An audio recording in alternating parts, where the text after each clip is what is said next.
Superman Krypton Coaster at Six Flags Fiesta Texas is, without a doubt, the greatest B&M floorless coaster ever created. This coaster is intense, has fantastic visuals, and is insane in scale. So let's start there. The scale of this coaster is almost unfathomable. This ride goes up on the quarry wall not once but twice, and it takes up an actually huge amount of land. It's one of those coasters that's deceivingly tall as well. Looking at this coaster, you would swear that it's over 200 feet tall, when in all actuality, it's only 168 feet tall. It utilizes that 168 feet perfectly though, towering over the cliff and then diving off it. The first drop is an incredible visual moment. You plummet towards the ground, picking up a ton of speed, and it may be one of the most visually amazing drops on any coaster. What it's not amazing at though is airtime. You get no airtime over this drop. Instead of providing airtime, it provides a really good floaty sensation, which in this scenario I think may work better than airtime. It also gets you up to speed, which is something that the next element takes advantage of. This next element is an absolutely massive vertical loop. While it may not actually be bigger than Full Throttle's loop, it feels bigger than Full Throttle's loop, and it's nearly the highlight of the ride. The highlight of the ride is the helix that follows the loop. This is a helix that's up on the quarry wall, and it's essentially a scaled down version of that first drop, but it manages to be better. Don't get me wrong, the first drop is amazing, and I'll give it a gold star.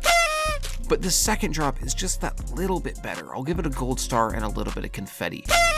I'm not necessarily sure why this second drop is so much better, but it's just more fun. It might be because it's a little bit more floaty, or that it's more banked, and it might just have better visuals, but it's probably because it's unique. I'm not sure why, but I often find the most unique part of a coaster to be the best part of the coaster, and that definitely rings true for this coaster. After you're done with the best part of the ride, you go into the zero-G roll, which is quite good, although it's not the best zero-G roll in the park. It's followed by the best Cobra roll in the park, which is actually smooth, which is really rare to see on a Cobra roll. I should also note that up until this point, the valleys between elements have been pretty forceful. Not forceful enough to make you gray out, but forceful enough that when you ride it, you'll think, oh hey, that's pretty forceful. The forces pretty much end after the Cobra roll though, and that's because after the Cobra roll, you take a few small turns and then go into the mid-course brake run. After this mid-course brake run, the ride kind of falls apart. It's the standard B&M floorless ending of two interlocking corkscrews with a little bit of track connecting them. It's rough, it's boring, and I don't want to talk about it. I would rather talk about the weird, wacky, and wild world of B&M floorless coasters, and more specifically, how many of these things have this ending. Out of the 13 currently operating floorless coasters,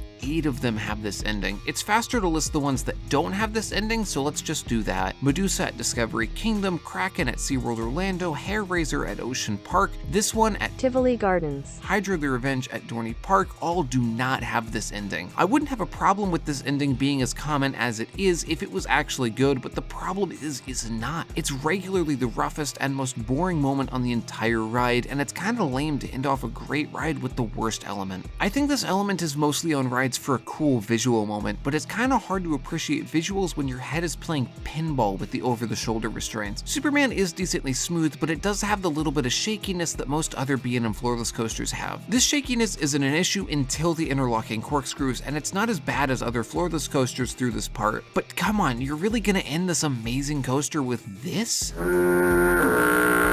I feel like the interlocking corkscrews may be part of the reason that enthusiasts dunk on floorless coasters as much as they do. If you don't watch much roller coaster stuff on YouTube, you may not have realized, but people constantly take shots at floorless coasters, which is something that I've never really understood. Most of these floorless coasters are behemoths of rides, and it doesn't make sense why people would hate on a massive, intense, and smooth ride. I mean, sure, it could be something else, but you gotta appreciate what we have here. I haven't ridden a bad B&M floorless coaster, and it always makes me kind of sad going online and seeing people talk about these things like they stole their money in a dark alleyway at 4 in the morning. Thankfully, Superman does get more praise than hate. It's well deserved, and it's without a doubt the best B&M floorless coaster ever built. I talked about the ending a lot, and to see how I would improve it, that video is right there.